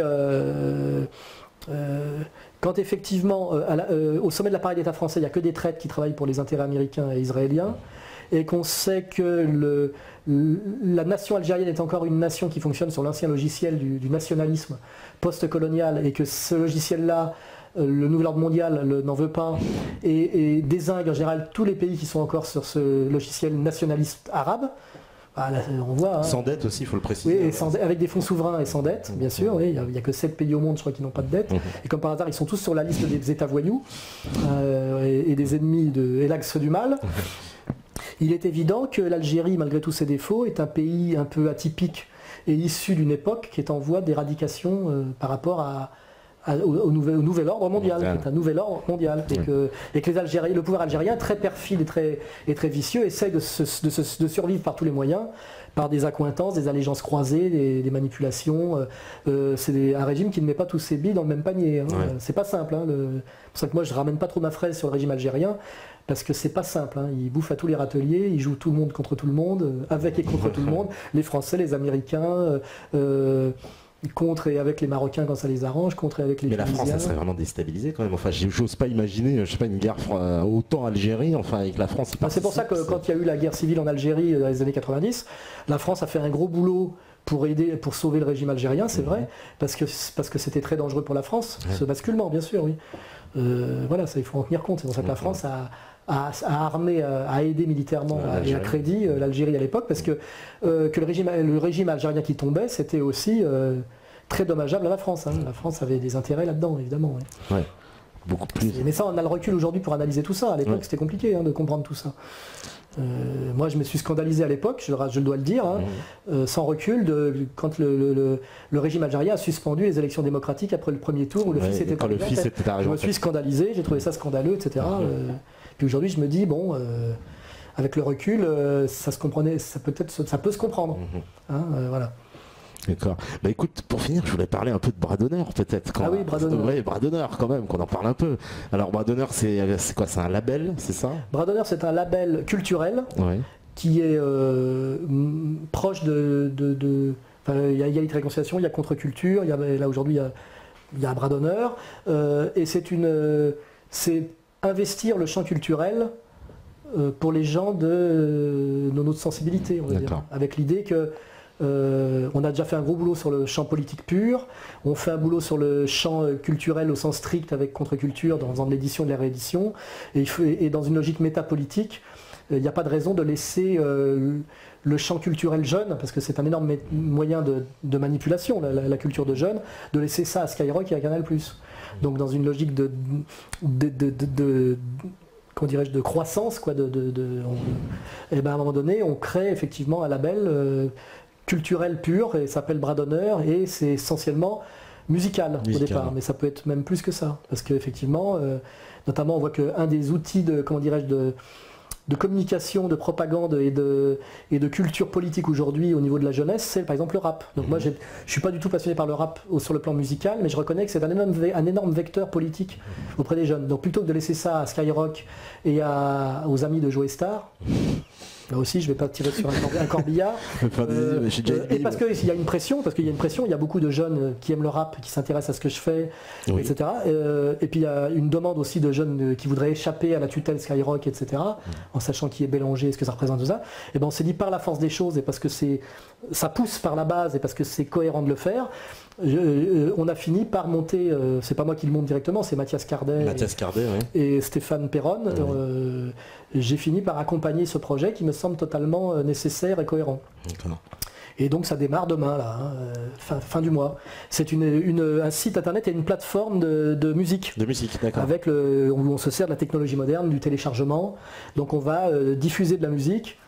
On va aider à faire connaître de la musique qui nous semble de qualité et qui tend à être bloqué par le système actuel, qui est un système de domination à tous les niveaux. Parce que cette soumission, elle existe dans la musique aussi. Existe partout. Parce qu'un artiste aujourd'hui qui voudrait adopter une position, rien que dire oui, bah moi j'aime bien la Soral, c'est faire un rap qui ne fait pas que cracher sur le Front National et les flics et faire l'assomption en douce du droit de l'homisme et SOS Racisme, le mec rapidement il disparaît, quoi, on ne le voit plus. Ou alors il faut qu'il fasse semblant. Et ça donne des trucs un peu louches. Je ne vais pas citer de nom, là, mais récemment, il y en a un qui a fait une espèce de rap. Il y a une chanson sur toi, tu connais. Mes filles, mes raisins, pour essayer de faire du buzz sur moi, où il y avait Alain MC Soral. Il n'y a rien, il n'y a pas de contenu. On ne sait pas où il veut se placer, en tout cas. Moi, c'est ce que j'ai dit dans l'émission. Il fait le malin, quoi. Mais parce qu'il se dit, je vais buzzer, quoi. Donc, en fait, il y a des jeunes qui poussent, il y a des jeunes de talent. Et je me suis dit, puisqu'aujourd'hui, on existe sur Internet, qui est aussi un moyen de business aussi, je veux dire, d'économie, parce qu'il n'y a que les gauchistes qui demandent leur argent de poche à papa, qui ne comprennent pas qu'à un moment donné, on peut être autonome politiquement si on est autonome économiquement. Donc on ne fait pas du business parce qu'on veut s'enrichir et parce qu'on est des vendus, mais parce qu'il n'y a que comme ça qu'on peut exister. Si Dieudonné fait tout ce qu'il fait aujourd'hui, c'est-à-dire la quenelle au système, c'est parce qu'il avait monté une organisation d'indépendance économique depuis déjà 10 ans. Il était hors de la SACEM, il avait son propre théâtre, etc. Et c'est moi, j'ai compris ça. Je me suis dit, il faut sortir du logiciel gauchiste où tu combats l'État en lui demandant des subventions. C'est le truc du gauchisme, c'est-à-dire du meurtre du père, de la politique compris comme freudisme, comme Oedipe. C'est-à-dire, je combats l'État et je lui demande qu'il m'aide à le combattre. Parce qu'en fait, c'est papa. C'est ça le gauchisme, c'est que des subventions d'État derrière et des aides de l'État. L'État, si vous le combattez sérieusement, ne vous aide pas à le combattre, il vous cogne. Et donc si on veut combattre l'État, on essaie de pouvoir exister sans lui, donc on sait qu'on n'aura pas de subventions, on n'aura pas les médias dominants à notre service comme caisse de résonance, j'ai pu le vérifier, Dieudonné a pu le vérifier. Pour ça, méfiez-vous de tous ceux qui prétendent combattre le système et qui ont droit aux Inrecuptibles, au Monde, à Libération, à Canal+, etc., etc., etc. C'est forcément qui tapine, quoi. Je veux dire, Et donc, maintenant, comme on a une grosse audience sur Internet et qu'on a monté aussi de l'économie Internet, de l'économie vertueuse, on ne vend pas de la merde, pour ceux qui critiqueraient. Voilà, il y a une société aussi qui vend des aliments... Oui, des produits écologiques de qualité, c'est Au Bon Sens. Au Bon Sens, voilà. On a Prenons le Maquis, qui vend des produits, on va dire, de type un peu survivaliste. Voilà, ça me paraît nécessaire. On a Au Bon Sens qui vend des produits écologiques de très bonne qualité. Et puis ça fait vivre des gens de la mouvance. Oui, tu as créé des emplois grâce à ça, il faut quand même le dire. On fait vivre une vingtaine de personnes. Voilà, il y a des emplois permanents. Et qui leur permet à la fois de militer politiquement et en même temps de ne pas être à Pôle emploi, dans la dépression nerveuse, ou de dire je milite la nuit et le jour je tapine pour le système. Ce qui rend dépressif. Juste à ce que le mec se fasse choper et virer. Tu vois. En plus. Donc on crée de l'économique, donc du social, donc du politique. Et puis on permet à des gens, on a créé des boulots de mecs aujourd'hui qui, au lieu de travailler la nuit pour nous en faisant de la merde le jour, font ce qu'ils aiment, le jour et peuvent dormir la nuit. Voilà. Et on les paye, bon, au SMIC ou un peu plus, mais je veux dire, bon voilà, on fait ça. Et Bras d'honneur, c'est aussi aider des jeunes, ou des moins jeunes d'ailleurs, qui font des choses qui nous paraissent de qualité dans la musique et dans la culture, les aider à fonctionner, c'est-à-dire à avoir un public et donc peut-être à gagner un peu leur vie. Et donc d'aller contrer le système hégémonique sur ce terrain-là pour montrer qu'il n'y a pas que de la merde dans le rap, que de la merde dans la musique, etc. etc. Et puis on a grandi le cercle de la dissidence. Et puis aussi on est un peu moins spécifiquement sur le politique pur où on est de plus en plus bloqué. Là ils sont en train de fabriquer une loi Schremek Assouline, deux catholiques de souche, comme vous pouvez le vérifier, qui sont en train d'essayer de faire pondre une loi uniquement pour empêcher Dieudonné et moi d'exister sur Internet, parce qu'ils ont bien compris qu'on leur avait mis une sacrée quenelle avec Internet, ou un sacré bras d'honneur. Donc voilà, donc il faut qu'on ait un coup d'avance. Donc si à demain on est bloqué sur le politique pur, ça sera plus dur de nous bloquer sur le culturel. Voilà, donc on essaie d'avoir un coup d'avance plutôt qu'un coup de retard et d'être encore plus métapolitique qu'avant, de diversifier, de s'étendre, etc. dans un but d'efficacité. Voilà. Parce que ton site, là, enfin, Égalité et Réconciliation, le site il est classé, très très bien classé à Alex Aranc, hein, c'est parmi les 188e, voilà, quelque chose comme ça. Tout site confondu. Hein. Tout site confondu, on rappelle. Le site de la SNCF, dans les sites de réinformation, on est le premier de très loin. Oui. On est passé devant F de Souche, faut pas oublier, très longtemps F de Souche a été très haut, sur une ligne qui est quand même plus égalité réconciliation que F de Souche, mais on est passé aussi devant Rue 89, devant Mediapart, devant tous ces faux sites qui prétendent faire de la réinformation sur Internet et qui sont en fait pour nous empêcher, pour nous combattre en réalité. On voit bien que sur les sujets sérieux, Mediapart et Rue 89 tapinent toujours pour le système, sur Dieudonné, la dissidence, etc. etc. C'est un marqueur, hein. C'est des faux sites de réinformation parce qu'ils se sont dit qu'il faut qu'on investisse Internet pour aller contrer le travail. La vague qui est en train de monter. Oui, bien sûr, mais ils se font choper parce que sur Dieudonné, sur moi, ils font toujours le tapin. Donc c'est comme ça qu'on voit que c'est qui sont dans le système. Hein. De toute façon, c'est simple, dès qu'un site me traite d'antisémite, moi Dieudonné, vous savez qu'ils tapinent pour le système, sinon ils sont plus nuancés. Ils se posent la question, ils y répondent de façon plus subtile, etc. Quoi. Donc à la fois, c'est le prix à payer pour eux. Hein. Mais ça, donc grand succès, et puis t'as des équipes derrière, on peut leur passer. Oui, c'est aussi pour les gens qui m'emmerdent parfois. Je dis que moi, contrairement à certains sites que je nommerai pas, où on dirait le catalogue de la Redoute, il n'y a pas de pub sur le site. Je pourrais être riche aujourd'hui si j'acceptais de mettre de la pub comme on me le demande tous les jours sur Égalité et Réconciliation. Il y a des sites de contre-information assez vulgaires et qui m'attaquent régulièrement, qui sont gavés de pubs, et de pubs de merde. Hein. Nous, on met un point d'honneur à ne mettre aucune pub. Rien qu'avec ça, je serais riche. Hein. Mon site vaut très cher, il est à moi, il vaut très cher. Et je peux le vendre, si je veux, à la pub. Hein. On me demande tous les jours. Je le fais pas. Pour que le site reste crédible, c'est un site avec des gens qui travaillent jour et nuit pour l'alimenter. Les petits cons qui m'emmerdent ne se posent pas la question de savoir comment ça fonctionne économiquement un site comme Égalité et Réconciliation. Avec des vidéos exclusives, des reportages exclusifs. Beaucoup de travail. Une mise à jour constante avec des rédacteurs en chef, des antennes locales, etc. C'est des gens que je paye grâce au système qu'on a monté et qui sont salariés pour pouvoir vous offrir cette réinformation permanente de qualité. Et malgré tout, il n'y a pas une pub sur le site et tout est gratuit sur le site, je vous ferai remarquer. Le site d'information est entièrement gratuit. Par contre, on a des sites partenaires qui sont liés au site, qui sont en fait des petites PME, qui sont montées par des militants d'Égalité et Réconciliation. Ce qui leur permet parfois de faire du bénévolat pour ER et donc d'apporter quelque chose parce qu'ils peuvent gagner leur vie, parce qu'ils sont salariés dans, prenons le maquis, actionnaires dans Au Bon Sens. C'est comme ça qu'on fonctionne. Donc pour les quelques crétins crypto-gauchistes qui nous emmerdent en disant ouais vous faites de l'argent, vous faites du business, machin, etc. Quelque part, j'avais envie de vous botter le cul parfois, parce que si je voulais, j'accepterais de mettre 5 pubs sur le site, je le dédiaboliserais un peu. Tout le monde ne demande que le système ne demande que ça, hein, que je le rejoigne en douce. Hein. Et là, je serais rentier. Je ferais ce qu'ont fait plein de mecs hein, quand vous regardez l'évolution du journal Libération, qui était un journal d'extrême gauche, avec une page de courrier des lecteurs pour les taulards, etc. En réalité, l'histoire des médias, c'est des mecs qui font de l'avant-garde ou de la contre-culture et puis petit à petit se vendent. C'est l'histoire de Virgin. Hein. Virgin, c'est un label de musique underground qui édite Robert Wyatt, des musiciens dont personne ne veut au départ. Et puis à la fin, ça donne, comment il s'appelle, Branson là Branson, qui monte une compagnie aérienne et qui est multimilliardaire. Voilà. Je vous le dis, pour ceux qui nous font chier, le site Égalité et Réconciliation vaut très cher, il est à moi. Et je mets un point d'honneur à ce qu'il n'y ait jamais une pub dessus, malgré tous les gens qui me mettent la pression pour que j'en mette. Hein, voilà. Mais il y a des sites partenaires, et ces sites partenaires font tous partie de la mouvance. Hein, voilà, donc cela, ça s'appelle de l'économie militante vertueuse. Hein. Et en dernier sens, on ne vend jamais de merde, on ne fait pas de gadgets, on ne vend pas de saloperies, on ne vend que de la qualité dans tout ce qu'on fait, vous pourrez le vérifier. Voilà. Donc voilà, je le dis parce que des fois je suis agacé quand je vois le boulot qu'on fait, les efforts qu'on fait, les risques qu'on prend et le peu de pognon qu'on prend. Ouais. Hein, je suis quand même encore là ce soir, à 56 ans. Hein, je suis pas aux Seychelles ou je sais pas où. Hein, je suis pas très bronzé, comme vous pouvez le voir. Je prends pas beaucoup de vacances. Alors évidemment, je suis pas clochard. Hein, je ne suis pas Jésus. Les gens me reprochent de ne pas être encore mort, particulièrement souvent. Hein. Normalement, vous devriez déjà être mort. Et non, ben oui, je suis désolé, mais je suis un peu héroïque, mais aussi un peu stratège. Et je ne suis pas uniquement là parce que certains veulent voir mon sang couler comme spectacle, parce qu'ils s'emmerdent sur Internet de leur vie de merde. Vous voyez. Voilà. Donc c'est une petite mise au point que je fais, elle était importante. Non, c'est important, et donc à partir de demain, il y aura aussi Bras d'honneur, n'est-ce pas, que nous avons monté, voilà, et j'ai déjà dit ce que c'était, voilà. Et justement, pour finir avec justement, parce qu'ici on a reçu d'ailleurs tous tes lieutenants quasiment, j'ai envie de dire, mais c'est un nouveau visage, on peut dire égalité-réconciliation avec Marion, avec... oui, pareil, Marion Sigaud, personne ne voulait l'éditer, elle était diabolisée parce qu'elle avait des positionnements très courageux, très honnêtes. Un jour elle m'a contacté, j'ai regardé ce qu'elle faisait, j'ai trouvé que c'était honorable, et je veux dire, grâce à égalité-réconciliation, Marion Sigaud a une deuxième vie dont elle a toujours rêvé, elle fait des conférences, elle dédicace des livres, elle en vend. Et je veux dire, je suis très content parce qu'elle nous amène de la qualité.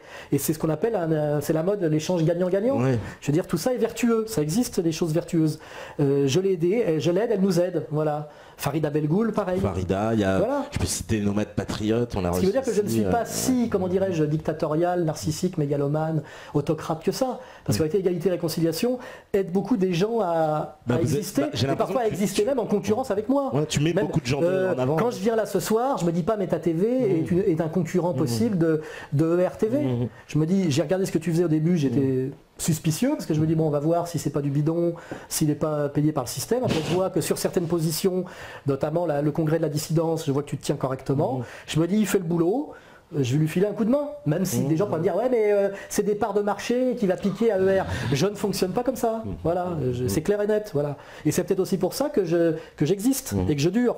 Parce que l'air de rien, je crois quand même que sur la longue durée, quand tu te tiens à peu près correctement, ça se passe moins mal que quand tu fais que mentir, trahir et manipuler.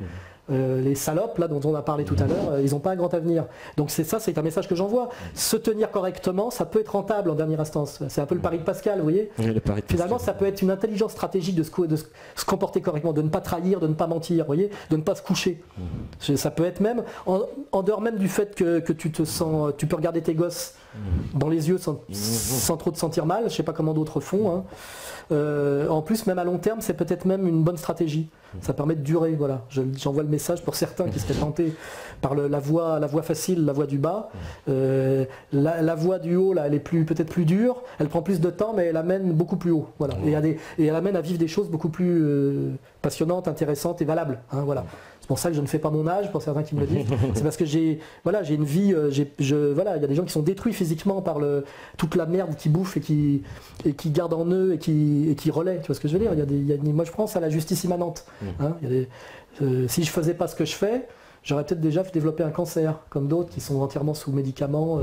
Je connais tout ça. Hein, je le dis pas, mais je connais des mecs qui sont des ordures complètes qu'on trahit dans tous les sens au niveau médiatique, mais ils sont sous dialyse, ils sont complètement... leurs organes les lâchent. Et je pense que je veux dire, ça ne veut pas rien dire pour moi. Ouais. C'est le prix de la justice immanente, le prix de la trahison. Ça se paye toujours quelque part. Hein. Les gens qui font que de la merde, qui savent qu'ils sont des merdes et des traîtres, je pense que ça les ronge intérieurement, même malgré eux, et ils le payent. Voilà, et c'est... Et donc toi, parce que voilà, on a senti justement que cette année il y a eu égalité réconciliation. Vous avez vraiment décidé de mettre beaucoup de gens en avant, de dire oui, voilà, c'est pas Soral, parce que moi, je suis fatigué. Je répète un peu, j'ai dit quand même tout ce qu'il fallait dire depuis des années. J'écris pas des livres comme Nab parce que j'ai la main qui écrit toute seule, graphomaniaque. Et c'est bon, j'ai déjà fait suffisamment de boulot. Et moi, si je peux accompagner des gens, être un peu chef d'orchestre et aider à des talents à éclore plutôt que de vouloir tirer sur ma propre ficelle jusqu'au bout. Là, j'écris pas de livre en ce moment parce que j'ai rien à écrire. J'ai rien de plus à écrire en ce moment. J'écrirai peut-être dans quelques années un livre sur des choses qui seront intéressantes qui me seront arrivées et que j'aurais raconté. Mais là, pourquoi j'écrirai un livre de plus avant d'écrire Comprendre l'Empire, J'ai passé entre l'avant-dernier livre et celui-là quelques années, mais c'est des années d'expérience de plus pour produire une analyse. Je veux dire, voilà, ça aussi. En ce moment, je suis plus utile comme éditeur que comme écrivain. Voilà. Et souvent, sur certains sujets, quand on me dit vous faites moins de vidéos du mois, sur certains sujets, mon avis sur l'Ukraine est moins autorisé que des gens qui sont plus spécialistes sur la question ukrainienne, parce que je ne suis pas omniscient, et plutôt que de ramener ma fraise sur ce genre de sujet, je préfère donner la parole à un mec qui va en Ukraine, qui connaît l'Ukraine, etc., etc. Donc aujourd'hui, mon boulot est plutôt un boulot de chef d'orchestre que de soliste, et c'est, puisque j'en ai les moyens, de donner la parole à des gens qui ont quelque chose de précis et d'important à dire, plutôt que de vouloir à tout prix, comme ce soir, parce que tu me l'as demandé, occuper l'espace, tu vois. Je suis très bien quand je suis chez moi tout seul à écouter de la musique, et que j'ai pas... parce que j'ai fait une émission comme la tienne, le lendemain, trois convocations chez les flics, deux nouveaux procès qui me tombent, 14 menaces de mort qui arrivent sur mon Facebook, etc. etc. parce que c'est ça la réalité. Parfois, je suis très bien un peu en retrait, il n'y a pas de problème. Ouais, et je me réjouis du succès des gens sur lesquels je mise et auxquels je crois. Voilà. Je m'en réjouis. Je ne suis pas quelqu'un, je ne suis pas un jaloux. Voilà. Je suis tellement sûr de moi et de mon talent que la réussite des autres ne me fait pas d'ombre. Voilà. C'est ça pour comment dire, toute cette pression justement qui s'abat comme ça sur toi. Comment tu fais pour évacuer tout ça? D'abord, je veux dire en 2004, quand j'ai pris tout dans la gueule du jour au lendemain là. J'ai souffert. J'ai perdu 4 kilos en quelques jours, j'ai été au bord de la dépression, il a fallu que je me cache. Bon, je ne me suis pas soumis, mais j'ai eu peur, je le reconnais. C'est très très violent quand tu prends le système dans la gueule, même si tu sais que ça existe, quand tu le prends dans la gueule, c'est d'une telle puissance.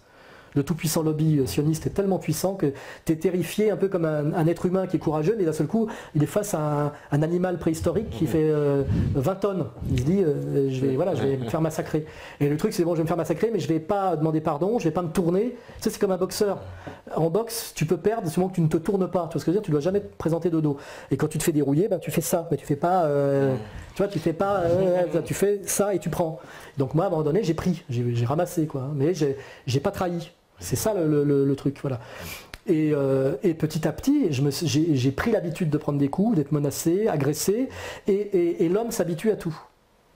C'est ça qu'il faut comprendre. C'est-à-dire qu'au bout d'un moment, tu te demandes comment des gens peuvent vivre en Palestine, tu vois, comment des gens peuvent vivre en Syrie en ce moment. Il y a des bruits de bombes partout, puis finalement, au bout d'un moment, les mecs, ils montent la télé, tu vois, parce que voilà. Et j'ai vu ça, moi, je l'ai vu. On s'habitue à tout. Et donc, c'est vrai qu'au début, c'est très dur. Mais qu'au bout d'un moment, on s'habitue. Et moi, ça fait quand même... j'étais déjà habitué à la subversion médiatique. Et après, je suis passé à la subversion politique dangereuse. Et maintenant, je suis un peu habitué. J'ai l'entraînement, donc je stresse moins. Tu vois ce que je veux dire? Je gamberge moins. Mais je te dis, c'est comme le sport. C'est un sport. Hein, c'est un sport. Il faut du temps. Et je dis à ceux qui démarrent, là, allez-y doucement, parce que quand je connais des gens qui ont fait des quenelles et qui ont pris dans la gueule les menaces, machin, parce qu'ils ont été balancés sur des trucs et ils se sont pris des menaces de mort, des appels anonymes et tout. Il y en a qui m'appelaient, qui m'envoyaient des messages, et qu'est-ce que je fais? Ils flippaient total, tu vois. Et c'est vrai que c'est plus de là, on n'est plus dans le virtuel. Quand ta tête est mise à prix et que tu ne peux pas marcher seul dans la rue, que tu risques d'être agressé, que tu subis des agressions en commando, etc. Mais tu t'habitues, c'est une culture. C'est-à-dire ton cuir s'épaissit. Tu veux dire, et ça demande du temps. Il faut être humble à ce niveau-là. Tu vois, par exemple, toi, à un moment donné, tu vas être trahi par des anciens amis, insulté, traité de bounty, de je sais pas quoi, de machin, de trucs. Et des fois, c'est douloureux. Tu vois, tu as envie de chialer, tu as envie de cogner, etc. Mais soit tu quittes le combat si tu fais pas le poids. En fait, c'est un peu comme dans les sports et tout ça. Soit tu dégages de la dissidence parce que c'est trop dur. Soit tu te renforces, tu t'épaissis le cuir et puis à la fin tu dis ouais, aujourd'hui j'ai reçu 15 menaces de mort, 3 insultes, 2 appels anonymes, une convocation chez les flics, une chez les juges d'instruction, mais j'ai aussi reçu 20 mails de soutien, et tu te dis bon c'est ma vie quotidienne, tu vois ce que je veux dire, tu dis bon c'était comme ça aujourd'hui, tu vois, et puis tiens, je vais au tribunal, machin, tiens la condamnation, tiens les frais de justice, enfin tu vois, un mec moyen, quand il reçoit une convocation chez les flics ou au tribunal, il flippe. Et quand il est au tribunal, il perd ses moyens. Parce que c'est vrai que c'est comme quand tu es un gamin à l'école, asseyez-vous, levez-vous, etc. Quand tu as eu je sais pas combien de procès, tu arrives, tu rigoles. Moi j'arrive chez les juges d'instruction, mon avocat il se marre. Je vanne, je me fous de la gueule, je me fous de leur gueule, je sais quelle est la limite possible, quel est mon droit, je me fous de leur gueule. Tu vois? Je me suis fait exclure du tribunal la dernière fois que je suis allé soutenir Dieudonné. Parce que je pétais, je riais, je foutais la merde. Je m'en fous maintenant, tu vois, j'ai l'habitude. Alors que j'ai vu des mecs se décomposer. Hein. Parce que tu peux être un warrior de la rue ou t'arrives au tribunal, tu le vois, le mec, il est comme un petit garçon. C'est fait pour ça, hein, c'est fait pour te faire perdre tes moyens. Mais quand il y allait 1 fois, 10 fois, 20 fois, et tu vois Diodo, c'est pareil, c'est sa succursale, tu vois. Diodo pareil, il a le cuir tanné, il a tout subi tellement que Il dit bon, en ce moment, moi je lui dis t'as combien de procès, on compare, voilà combien d'amendes, machin. Tiens, t'as vu l'article sur toi et sur moi, ah toi t'es le fils d'Hitler, moi je suis le fils de Goebbels, tu vois, on se marre. On dit t'as vu tel journaliste a dit telle saloperie, le petit de je sais pas qui de Cône t'a craché dessus, ah il a craché sur toi, sur moi. C'est un peu comme un sport, enfin tu vois, une espèce de jeu comme ça. Et bah voilà quoi, je veux dire bon il y a pire, hein, parce que je veux dire voilà il y a pire, il y a des gens qui ont vécu pire que ça. Hein. On est d'une génération qui n'a pas fait la guerre, tu vois. Finalement bon bah pour l'instant qu'est-ce que je risque? Des agressions, des condamnations, à de l'argent surtout, bon peut-être un jour la prison parce qu'ils iront jusque là, mais bon rappelons-nous ce qu'ont vécu certains résistants dans d'autres périodes, tu vois les goulags, le camp de concentration, la torture physique, la mise à mort, etc. Enfin voilà, donc il faut relativiser. On a été élevé dans une société de confort incroyable et de consommation, et finalement on fait de la dissidence qui correspond à la société dans laquelle on est quoi. Hein, c'est pas non plus, c'est pas non plus, voilà. Solzhenitsyn partant au goulag, tu vois, etc. Quoi. Donc voilà, c'est violent et c'est pas à la portée de tout le monde de le vivre au jour le jour, mais c'est, comment dirais-je, c'est faisable. C'est supportable quand même. Ça demande un petit entraînement. Allez-y doucement. Au début, allez-y doucement. Sinon, vous allez exploser en vol. Les 3 quarts des mecs qui sont partis trop vite, trop fort. Première convocation, flic, tribunal, machin, ils explosent. Leurs femmes les quittent. Enfin, tu vois, il y a un truc, parce qu'il faut y aller.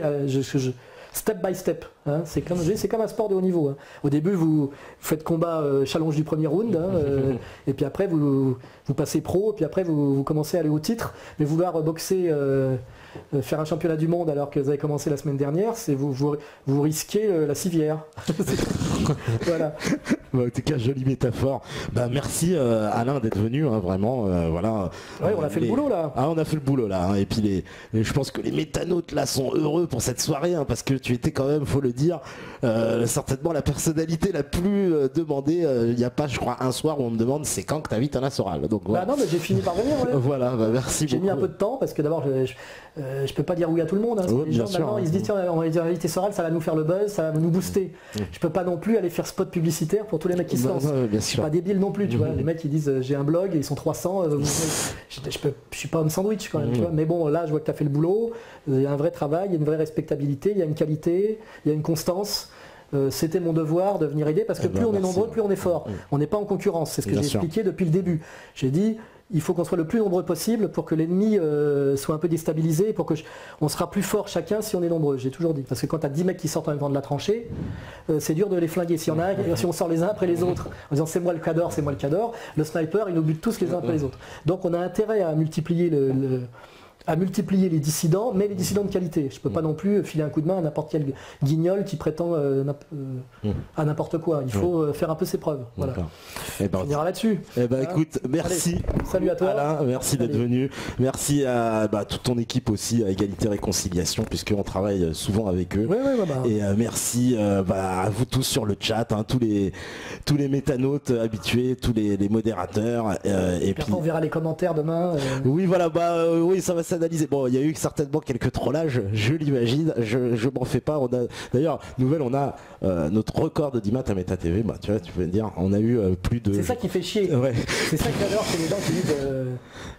Pourquoi vous écoutez ce connard, machin, etc. Il y a quand même un truc, c'est qu'il y a des gens qui m'écoutent. Ah bah il y a des gens, là on peut le dire, record de 10 maths absolu. Et ceux d'ailleurs qui me détestent. Ils me détestent mais ils vont voir. Oui, bah moi j'ai toujours dit, tu sais, j'ai une boutade dans l'émission, je dis, mais Soral c'est comme la Starac, tout le monde en parle, tout le monde dit qu'il ne regarde pas, mais tout le monde déteste, mais tout le monde regarde.